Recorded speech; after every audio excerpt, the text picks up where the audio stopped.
Hello दोस्तों, UP TET PYQ series में आपका स्वागत है। आज का सब्जेक्ट हमारा है EVS, जिसमें मैं आपके लिए कुछ सिलेक्टिव क्वेश्चंस लेकर के आई हूं जो हर बार एग्ज़ाम में रिपीट हुए हैं और जिसको करने के बाद इस बार भी चांसेस है कि इसमें कोई ना कोई क्वेश्चन एक ज़रूर ही आ जाएगा।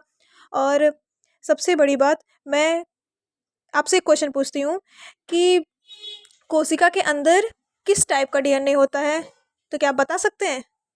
ये 99% स्टूडेंट्स नहीं बता पाएंगे। तो इस तरीके के मैंने क्वेश्चंस लेकर के आए हैं और at the end of the video मैं आपको कुछ ट्रिक्स एंड टिप्स बताऊंगी जिससे आप ऐसे क्वेश्चंस को पढ़ेंगे जो एग्ज़ाम में आपके लिए बहुत ही ज़्यादा फ़ायदा होगा और आप ज़रूर उस क्वेश्चंस को अटेम्प्ट कर लेंगे with the help of alternatives,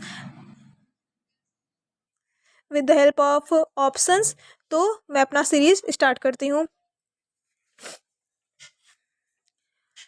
Bharat में महिलाओं के लिए आरक्षण, मतलब हमें बताना है कि किस जगह पे महिलाओं को आरक्षण दिया जाता है। आरक्षण मतलब क्या होता है?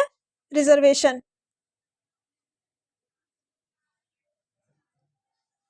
ठीक है, तो किसमें है? पंचायती राज संस्थाएं। ठीक है, नेक्स्ट क्वेश्चन, राज्यपाल नियुक्त होने के लिए कितनी आयु होनी चाहिए?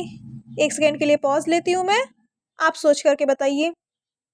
25, 35, 30 या 21? 35 ईयर। अगर कोई गवर्नर बनता है तो उसकी उम्र कितनी होनी चाहिए? 35 ईयर।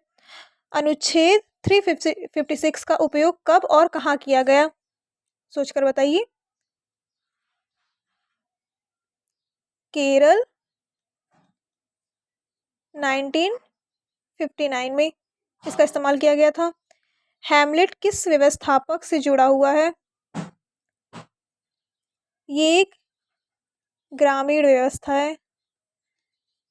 बाकी सारे क्वेश्चंस तो आपने सुने होंगे लेकिन इसके बारे में आप नहीं जानते होंगे। देखिए, भारत में ग्रामीण बस्तियों को मोटे तौर पर 4 भागों में विभाजित कर दिया गया है, जैसे गुच्छेदार, अर्धसंकुल, खंडित, हैमलेटेड और बिखरा हुआ, जो अलग थलग होकर के रहते हैं इस तरीके से। तो ये वहीं से क्वेश्चन उठाया गया है। एलिफेंटा द्वीप कहाँ पर है? इसमें देखिए इस तरीके से भी क्वेश्चन आ जाता है, एलिफेंटा द्वीप कहाँ पर है, आइलैंड कहाँ पर है। और साथ साथ ये भी पूछा जाता है कि एलिफेंटा आइलैंड पर किस गॉड के चित्रण किए गए हैं। तो ये मुंबई में है और किस गॉड के बारे में है? वहां पर किस गॉड का चित्रण किया गया? शिव। ठीक है, मानसूनी वन पाए जाते हैं जहां वर्षा कितना होता है? 70 to 200 सेंटीमीटर। इन्हें उस कटिबंधीय पर्णपाती वन भी कहा जाता है। तो इस तरीके से हमें और भी ज़्यादा वनों के बारे में पढ़ना होगा, जैसे शुष्क पर्णपाती, मानसूनी वन, इस तरीके से। कार्बी आंगलोंग पठार का विस्तार है, तो इसमें से ऑप्शन आ जाएगा किसान पठार, हिमालय, तिब्बत, प्रायद्वीपीय पठार। तो ये किस तरह का पठार है, मतलब कहाँ तक विस्तार है इसका? प्रायद्वीपीय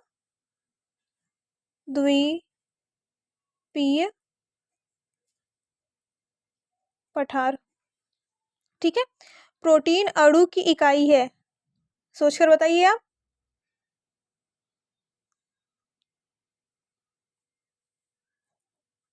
अमीनो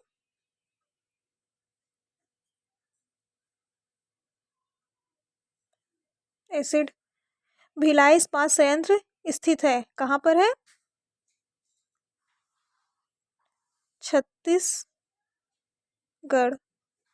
इस तरीके से और भी इस्पात संयंत्र के बारे में पूछा जा सकता है, जैसे राउरकेला, बोकारो, दुर्गापुर, सलेम, टाटा स्टील, विश्वेश्वरैया इस्पात। इस तरीके से पूछा जा सकता है और वो किस जगह पे स्थित है, तो ये भी पूछा जा सकता है। ये बहुत इंपॉर्टेंट क्वेश्चन है।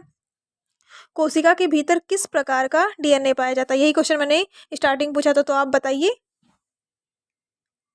B DNA। कौन सा DNA पाया जाता है?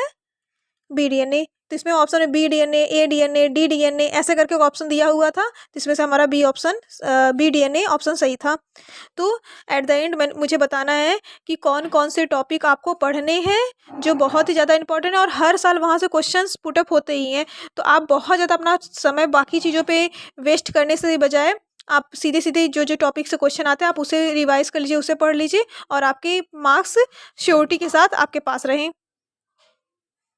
जैसे महिलाओं के लिए जो रिजर्वेशन दिया गया है, ये 73वां संविधान संशोधन से दिया गया है, जिसमें 33.3% का रिजर्वेशन है। लेकिन ये कुछ ही स्टेट में है, जैसे आंध्र प्रदेश, छत्तीसगढ़, गुजरात, हिमाचल प्रदेश, झारखंड, कर्नाटका, इस तरीके से कुछ ही जगह, जैसे और भी जगह हैं जहाँ पे 50% का भी आरक्षण दिया गया, वहाँ बढ़ा दिया गया है। जैसे असम, बिहार, तमिलनाडु, तेलंगाना, यहाँ पर क्या है 50% का आरक्षण है। तो हमें अनुच्छेद पढ़ना बहुत ही ज़्यादा इम्पोर्टेंट हमारे लिए है, क्योंकि हमें तभी पता चलेगा कि कौन से अनुच्छेद से हमारा ये आरक्षण हमें दिया गया है। इसके बाद हमें ये देखना है कि कौन कौन से एज ग्रुप के लोग, मतलब कहाँ कहाँ पर उनको कितना एज रिलैक्सेशन दिया गया है, कौन से एज वाले को क्या चीज़ के लिए नियुक्त किया गया है। जैसे कि CM बनने के लिए क्या एज होना चाहिए, PM बनने के लिए क्या एज होना चाहिए, प्रेसिडेंट बनने के लिए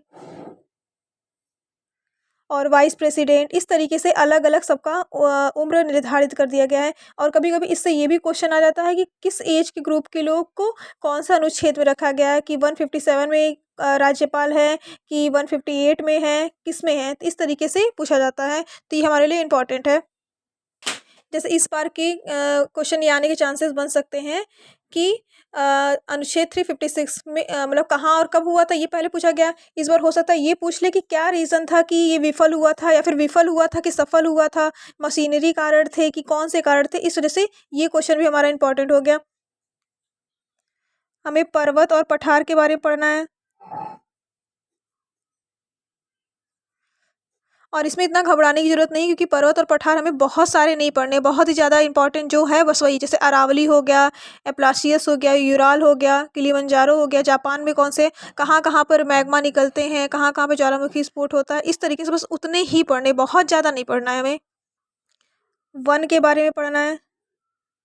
अब वन में देखिए किस किस 4-5 टाइप के हमारे वन है, वो कहाँ कहाँ पर पाए जाते हैं, वहाँ पे वर्षा कितना सेंटीमीटर होता है, बस हमें इतना ही पढ़ना है, बहुत ज़्यादा नहीं। और एंड में हमें इस्पात संयंत्र के बारे में पढ़ना है। इससे क्वेश्चन आने के चांसेस है, जैसे कि इसके पहले छत्तीसगढ़ का आ गया है, नेक्स्ट टाइम शायद उड़ीसा का आ जाए कि कौन से हैं उड़ीसा में, झारखंड का भी आ सकता है, झारखंड, वेस्ट बंगाल। तो इस तरीके से हम ऐसे ही टॉपिक पढ़ेंगे जो हमारे एग्ज़ाम के लिए बहुत ही ज़्यादा इंपॉर्टेंट है। हम बहुत ज़्यादा लंबा लंबा क्लासेस नहीं लेंगे, और ना ही आपको मैराथन क्लासेस देख करके अपना टाइम वेस्ट करने की ज़रूरत है। आप वही टॉपिक पढ़िए जो आपके एग्ज़ाम के लिए इंपॉर्टेंट है।